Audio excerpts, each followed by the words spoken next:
Salut les amis, aujourd'hui je voudrais vous donner des conseils dans le milieu du travail. Tous les conseils que je vous donne, ça peut s'appliquer également, c'est pas juste dans le milieu du travail ici au Canada, mais également dans d'autres pays. Mais si j'insiste dans le milieu du travail ici au Canada, c'est parce qu'ici au Canada, il y a ce qu'on appelle la référence ou bien les références. Lorsque vous avez besoin d'obtenir un job, parfois on va vous demander des références. Et si vous n'avez pas de bonnes références, évidemment, vous n'aurez pas le job. Donc ça va être peut-être difficile pour vous. Donc voilà pourquoi lorsque vous avez un job, vous devez vous battre à bien le faire. Et c'est mon devoir de vous aider dans ce sens, en vous prodiguant des conseils pour bien faire votre travail là où vous vous trouvez. Voilà. Donc, avant de commencer ce sujet, j'aimerais juste faire une petite parenthèse pour répondre à un abonné qui a eu à apporter un commentaire sur une des vidéos où je parlais du fait de faire des économies lorsque vous arrivez ici au Canada, du fait de ne pas acheter de véhicule si vous n'êtes vraiment pas dans le besoin urgent, de prioriser un véhicule qui coûte le moins cher possible pour un départ, mais qui soit en bon état, et de ne vraiment pas regarder au niveau de la marque. Bon, même quand vous parlez de la marque, il faudrait vraiment que ce soit une marque qui ne va pas vous casser la tête, quoi. Ne regardez pas au niveau de l'année, surtout de vous dire il faut des années récentes. J'ai donné des conseils là-dessus.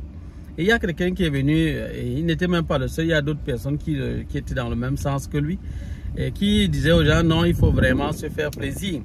Donc vous voyez, donc là, ça vous permet de comprendre, comme je vous l'ai dit, quand vous allez arriver ici au Canada, votre succès va aussi dépendre de qui vous écoutez, de quels conseils vous suivez.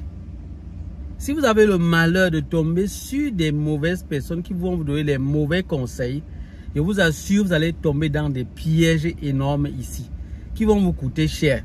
Imaginez-vous, vous tombez sur une personne pareille, qui ne comprend vraiment pas ce qu'il faut faire. Peut-être lui, il est dans une situation où il n'a pas de soucis, il est arrivé et puis rapidement il s'est acheté son véhicule, il a fait ce qu'il voulait et tout. Vous arrivez, lui vous dit non, il faut vraiment rapidement te trouver un véhicule parce que lui il était dans le besoin. Il a mis de côté, il a mis son argent de côté. Là, lui, pour lui c'est vraiment une priorité et tout. Peu importe, pour lui il a besoin de ça. Donc vous n'êtes peut-être pas dans la même situation. Et lui vous conseille par rapport à lui, c'est d'acheter un véhicule. Vous tombez dans le piège, vous achetez rapidement un véhicule. Ça vous fait déjà une charge que vous vous mettez sous le dos. Pourtant, vous êtes encore en train de vouloir vous battre pour vous en sortir. Donc, et je vous ai dit qu'il y a plusieurs catégories de personnes que vous allez rencontrer. Il y a des gens qui sont déjà assis financièrement. Ou bien des gens qui ne sont pas vraiment, qui ne sont pas sages. Donc ne croyez pas que c'est parce que quelqu'un a des diplômes et tout que ça signifie qu'il est sage. Il y a des gens qui sont insensés. Et si vous tombez à côté de quelqu'un qui est insensé, ne croyez pas que vous allez obtenir quelque chose de bon venant de lui. Ce qu'il va faire, c'est tout simplement vous donner les conseils par rapport à ce qu'il a. On dit même la plus belle femme au monde ne peut offrir que ce qu'elle a. Donc vous comprenez que si vous tombez avec un insensé, le conseil qu'il va vous donner sera insensé. C'est tout, je n'ai pas besoin d'entrer tout dans les détails. Donc vous devez donc être sage. Faites très attention de qui vous recevez les conseils. Faites très attention. Et moi je vous ai dit, il y a des gens qui suivent mes vidéos et qui sont des gens qui sont assis. Financièrement, ils sont vraiment assis. Si vous êtes déjà assis financièrement, vous faites quoi sur mes vidéos? S'il vous plaît, ceux qui me suivent et qui sont déjà très assis financièrement, et qui sont aussi là pour, ils veulent voir les vidéos, ils veulent, non s'il vous plaît, quittez simplement parce que je ne sais pas qu'est-ce que vous allez vraiment gagner, puisque nos vidéos sont faites vraiment pour les gens qui se battent, qui veulent voir les issues pour voir comment faire pour s'en sortir. Soit ils sont peut-être encore au pays, ils ont le projet d'immigrer, ils aimeraient avoir des conseils pour voir comment faire pour s'en sortir au Canada, puisqu'ils ont entendu parler des gens qui ont échoué. Ils aimeraient voir les pièges peut-être dans lesquels les gens sont tombés et comment faire pour les éviter. Tout le monde veut vraiment s'en sortir. Donc c'est vraiment la chaîne pour ceux-là qui veulent vraiment avoir des idées peut-être de business pour vraiment s'en sortir, les différentes écoles qu'il y a ici, les différentes opportunités pour obtenir peut-être l'emploi et tout. Et cette chaîne est faite pour ça. Les pièges à éviter, également les arnaqueurs qu'il y a. C'est ça. Donc pour vous qui n'avez aucun souci par rapport à ça, s'il vous plaît, passez, j'ai trouvé le mot, passez comme une lettre à la poste. Passez tout simplement. Sinon vous allez venir, vous allez croire qu'on vous dérange. Vous allez même croire qu'on s'adresse à vous. Pourtant on ne s'adresse pas. On sait que vous êtes déjà riche, vous avez déjà suffisamment de moyens financiers. On sait cela, s'il vous plaît. On ne vous dérange pas, passez tout simplement. Nous, on s'adresse aux gens qui se débrouillent, qui se cherchent. Aux gens qui viennent ici, vraiment, ils se cherchent, ils aimeraient s'en sortir. Et on leur dit, faites des économies parce que le dollar n'est pas facile. Et chaque chose a son temps, n'oubliez pas ça. Donc quand nous disons aux gens, non, laissez d'abord l'affaire des véhicules de côté. N'achetez ça que si c'est vraiment très très urgent. Quand on a dit de laisser ça de côté, c'est pas pour dire qu'il ne faudra jamais acheter le véhicule. Parce que là, cette personne, il n'a vraiment rien compris. Il n'a pas bien compris du moins. On n'est pas en crédit qu'il ne faut pas acheter le véhicule. C'est juste qu'il y a un temps pour chaque chose. Et les ressources que vous êtes venus de votre pays avec peuvent être vraiment très limitées. Sachez que quand on convertit ça ici, ça devient très peu. Et du coup, vous devez faire très attention.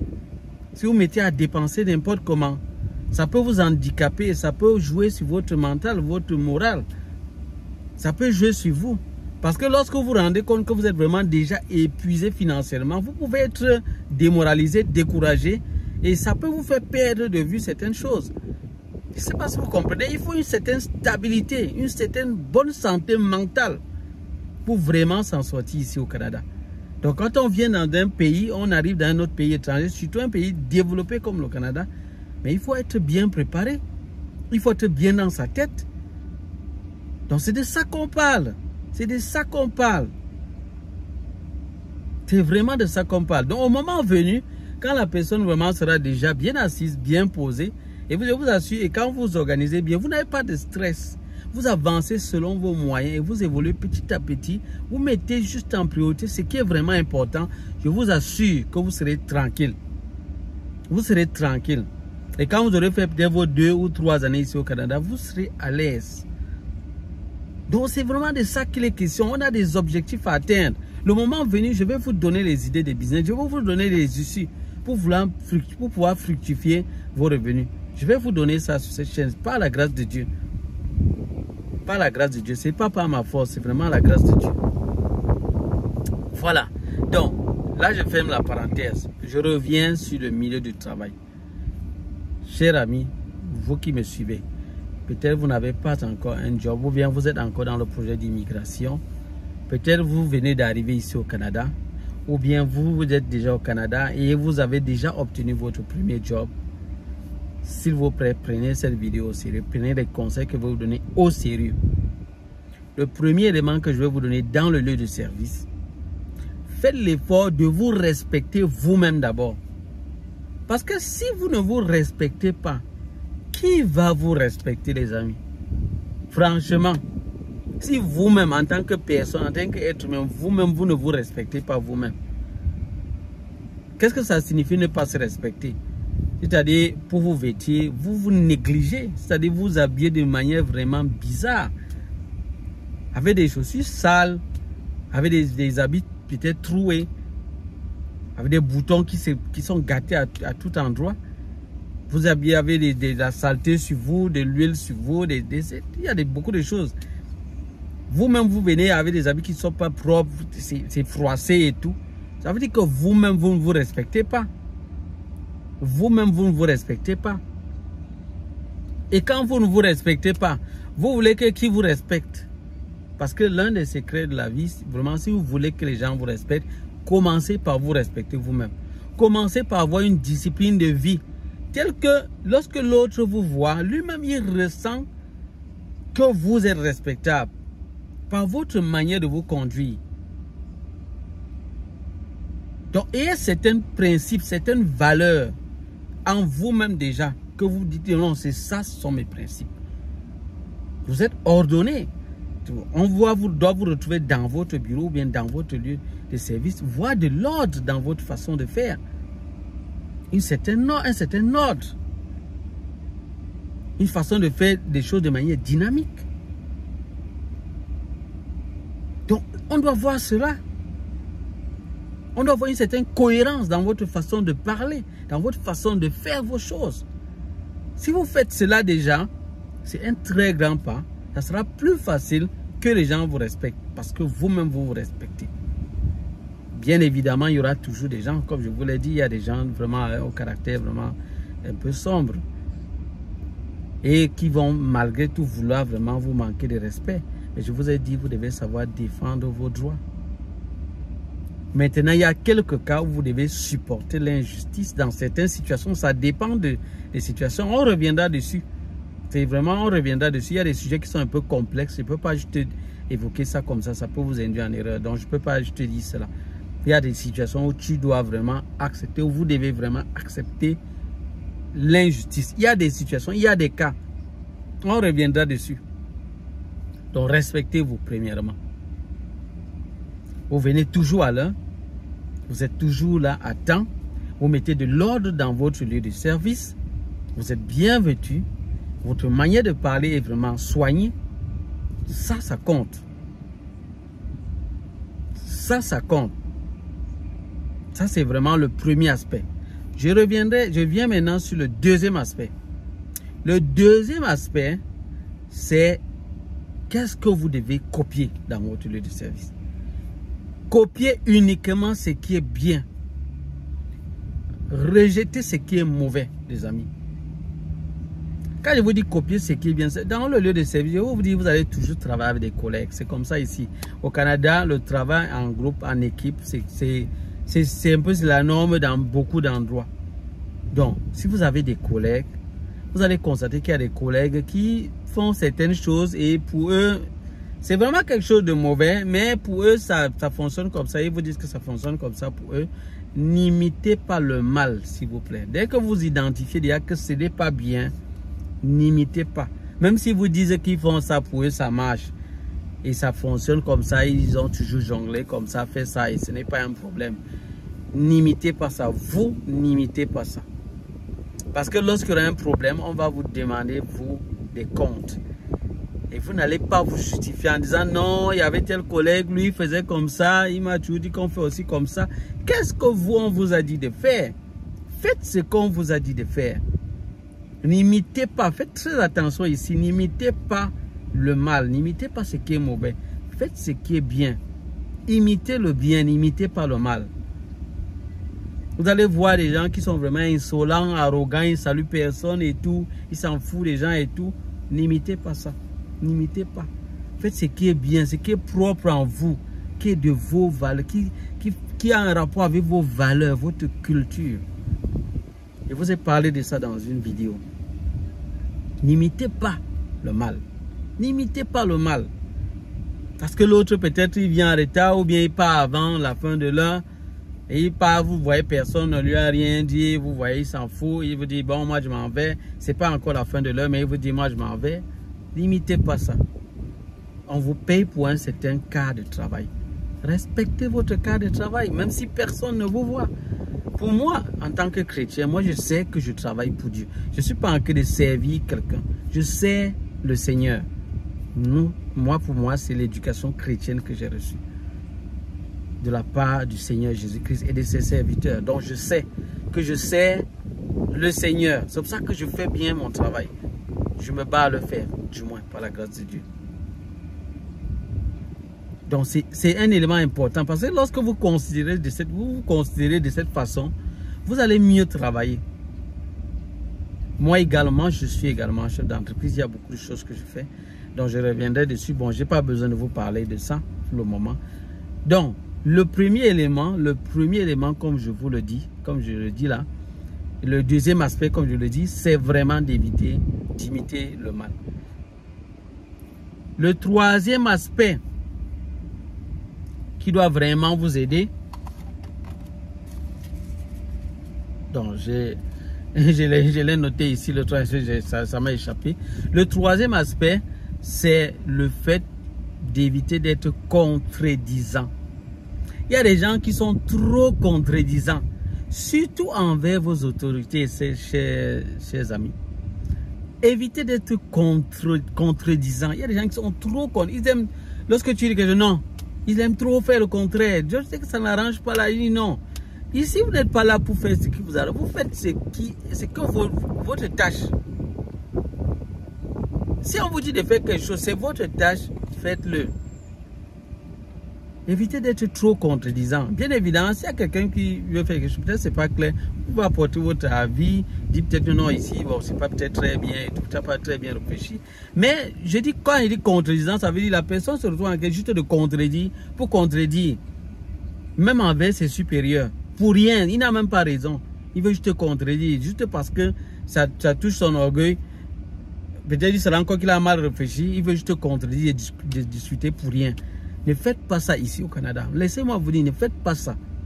Parce que si vous perdez votre job avec des tâches, et qu'on se rend compte qu'il y a vraiment des choses qui ne tiennent pas à votre niveau, ça peut être mauvais pour vous pour trouver un autre emploi. Ça peut être mauvais, moi je vous dis. Parce que vous pouvez chercher des référents, vous ne trouvez pas, et vous dites que non, vous avez travaillé dans tel autre institut, vous avez peut-être un peu d'années, une année d'expérience là-bas, mais imaginez-vous qu'on vous demande des références. Et vous n'arrivez pas. Et faites attention, hein, si les gens ont constaté des mauvais comportements à votre niveau et vous êtes parti d'une mauvaise façon, vous donnez le contact de cette personne comme référence, alors il va vous faire perdre votre job. Parce que la plupart des Canadiens, ils sont vraiment honnêtes. Donc quand on va les appeler pour dire oui, vous connaissez un monsieur, il a travaillé chez vous, on voudrait juste avoir une idée par rapport à lui. Est-ce qu'il se comporte bien? On va dire non. En fait, bon, c'est vrai, quand ils sont souvent courtois, ils vont dire, bon, c'est vrai, il s'est battu quand même. Mais il faut faire très attention par rapport à son comportement. C'est quelqu'un qui est souvent trop retardataire. Et bon, et puis, parfois, il est aussi contredisant dans les choses. Il n'est pas humble. Quand on le reproche quelque chose qui n'est pas vraiment, c'est correct, vraiment, il a mal agi. Il n'est pas prêt à accepter la reproche avec humilité. C'est quelqu'un qui se contredit souvent. Il est contredisant à tout moment. Il se fâche trop souvent, il s'emporte souvent. Ouais, donc dès qu'il va apporter les amis, ils vont dire ok, d'accord, ok, merci beaucoup, monsieur, de nous avoir donné ces informations. Merci, bonne journée à vous, c'est tout. Maintenant, c'est tout. La réponse, ils vont vous dire bon, merci, monsieur, on a examiné votre dossier, on a vu c'est pas mal et tout, bon, mais vraiment, on ne pourrait pas vous reprendre, vous recruter. C'est tout. Ça, c'est ceux qui peuvent vous donner même un retour. Pour d'autres, ils ne vont pas vous donner un retour. Ils ne vont pas vous donner un retour, vous allez finir l'entrevue, ils ne vont pas vous appeler. Et ils ne vont rien vous dire de plus non plus. Il y a d'autres qui sont gentils, ils vont quand même vous répondre que non, on ne va pas vous prendre. Mais allez-y chercher ailleurs, peut-être vous trouverez quelque chose. On voudrait vous aviser à temps pour que vous puissiez vous battre à chercher un autre emploi. Les amis, faites attention.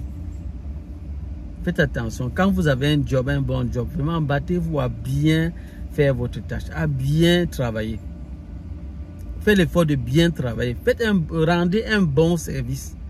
Ça va vous aider, pas seulement aujourd'hui et demain. Moi, je vous le dis. Évitez d'être contredisant envers vos supérieurs hiérarchiques. Évitez ça. Surtout ici au Canada, vous allez constater que les supérieurs, la hiérarchie ici n'est pas comme dans nos pays. C'est vrai, c'est juste parfois peut-être certains de nos frères qui arrivent ici. Je dis certains, pas tous, parce que c'est pas tous qui ont le comportement de se dire non.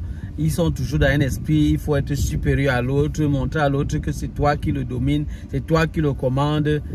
C'est pas tous les Africains, tous nos frères qui sont comme ça. Il y a des Africains ici, les frères qui ont un comportement exemplaire, tellement exemplaire, tellement bien, tellement rempli d'humilité, d'amour, de service et tout. Ils s'en foutent, ils ne sont pas là pour chercher à se faire voir. Mais il y en a d'autres qui sont là, ils veulent se faire voir. Donc pour une fois qu'il est peut-être supérieur là, alors il va vouloir montrer absolument que c'est lui le supérieur, c'est lui le chef. Parce qu'il se dit que c'est en faisant ça qu'il sera peut-être bien vu, ou ça, je ne sais pas si c'est pour son orgueil personnel ou son moi. Il veut montrer absolument qu'il est le supérieur, il est le chef et tout. Et ça compte pas. Ça compte pas, vraiment faites attention. Moi je vous dis vraiment. Donc moi je donne un conseil cette fois-là à ceux-là qui ont ce poste de responsabilité, qui ont des personnes qu'ils dirigent. Vraiment faites attention. Imitez le bon exemple. Il y a plusieurs Canadiens, vous allez voir. C'est-à-dire, lorsqu'ils veulent te demander de lui rendre un service, dès qu'ils se rendent compte que tu es occupé, non, ils voient comment le faire. Donc, ils ne cherchent pas à dire, non, ça c'est Ça, c'est quelqu'un qui est inférieur à moi. Il doit faire ce que je lui demande de faire. Peu importe, même s'il est occupé, il doit le faire. Il va chercher à venir te dire, tu vas faire ceci. Non, il va le faire lui-même. Tu vas constater qu'il va le faire lui-même. Quelque chose que c'est toi qui devais faire. C'est un peu comme ça ici. Donc, la hiérarchie ici, c'est pas de manière verticale, c'est beaucoup plus horizontal. Donc, le chef est presque au même niveau que vous. Il essaie de faire des tâches parfois que c'est vous qui devez même faire. Il se rabaisse un peu au même niveau que vous. C'est un peu comme ça. Et c'est bien quand c'est comme ça, les choses avancent correctement. Le travail a évolué et tout se passe bien. Ça, c'est des choses à copier. Donc vraiment, si vous me suivez et vous avez un poste de responsabilité, s'il vous plaît, tenez compte de ce que je vous dis là. Je vous en prie seulement. Je ne vous dis pas ce que vous allez faire. Écoutez juste mon conseil. C'est très important. C'est très important. Parce que même parfois il y a des gens que vous voyez sont dans un poste vraiment inférieur. Mais en termes je peux dire ça comment? De personnalité, c'est quelqu'un de bien. Même en termes de ressources financières, celui qui est son supérieur hiérarchique ne l'atteint pas du tout. C'est ce que les gens appellent ici le shift. C'est que tu gagnes, c'est qu'il rapporte par mois. Ton chef ne l'atteint même pas, même un peu. En termes de conduite, comportement et tout, d'impact même dans beaucoup de choses dans la société, il ne le rivalise même pas. Mais la personne peut peut-être utiliser juste son autorité et venir faire un peu comme si, pourtant dans la réalité, si on veut vraiment comparer là, ça ne marche pas. Mais vraiment, soyez humble. Moi, je vous dis, soyez humble. Même si vous avez n'importe quoi, soyez humble. Travaillez, servez tout simplement. Servez. Ne mettez dans votre tête que vous n'êtes pas là pour servir les hommes. Vous êtes là pour servir Dieu. Ça va beaucoup vous aider. Nous, en tant que chrétiens, ceux qui suivent le Seigneur Jésus-Christ, nous, c'est comme ça que nous considérons. En tout cas, moi, c'est comme ça que je considère. Et ça m'aide à avancer. Ça m'aide à avancer. C'est vraiment très important. Ne cherchez pas trop à vouloir être servi à tout moment. Cherchez plutôt à servir au maximum possible. Ça pourra vous aider, que ce soit maintenant ou plus tard. Et laissez-moi vous dire que dans votre lieu de service, vous pouvez obtenir d'autres opportunités, juste par votre façon de faire. Voilà les amis, ça sera tout pour cette vidéo. C'était ma pause. Je vous ai dit à ma pause, je ne manquerai pas de vous parler autant que c'est possible vraiment. Et je crois qu'on va s'arrêter là. Pour ceux qui sont nouveaux sur cette chaîne, sachez qu'ici nous parlons de comment immigrer et réussir son intégration ici au Canada. Si ce sujet vous intéresse, n'hésitez pas à vous abonner. Activez la cloche de notification également. Il y a des gens qui ne savent pas comment activer. C'est juste une cloche. Donc, lorsque vous abonnez, n'oubliez pas d'activer également la cloche parce que lorsque nos vidéos vont sortir, vous serez informés. Parce qu'il y a des gens qui viennent, ils s'abonnent, mais ils oublient d'activer la cloche. Et lorsque vous n'activez pas la cloche, quand j'ai fait sortir une vidéo, vous n'êtes pas au courant. Et la vidéo ne vient pas vers vous pour que vous voyez. Donc, si vous activez, ça va venir. Et là, vous n'allez pas rater mes vidéos. Et sachez qu'ici également, nous donnons les différents pièges à éviter pour réussir au Canada. Et nous dénonçons également les arnaqueurs. Donc, si je me rends compte qu'il y a quelqu'un qui est sorti et il va arnaquer les gens, je vais dénoncer. Je vais dénoncer. Ce sera à vous d'identifier où il se trouve. Mais je vais dénoncer. Je vais dénoncer. C'est ce qu'on fera par la grâce de Dieu. Donc ça les amis, n'oubliez pas de regarder dans les commentaires les réponses que je donne aux abonnés. Il y a des gens qui posent des questions vraiment intéressantes. De temps en temps, je sors des PDF pour vous aider. Dans la description, vous allez aussi voir, il y a des PDF. Donc n'hésitez pas d'ouvrir les PDF pour voir des informations à l'intérieur. Ça pourra vous aider. Faites vos recherches personnelles également parce qu'il peut y avoir des mises à jour. Donc vous pouvez avoir une information, mais faites des recherches personnelles pour vraiment avoir des mises à jour. Donc c'est ce que je pourrais vraiment vous recommander. Dans les commentaires, n'hésitez pas à poser vos questions. S'il y a quelque chose peut-être qui vous tracasse, je ne manquerai pas de vous répondre vraiment autant que cela sera possible. Donc posez vos questions. Partagez également vos expériences. Et nous formons une communauté. Partagez ce que vous avez comme expérience et tout. Cela sera vraiment la bienvenue. Alors quant à moi, je vous dis à bientôt pour d'autres vidéos. Bye bye.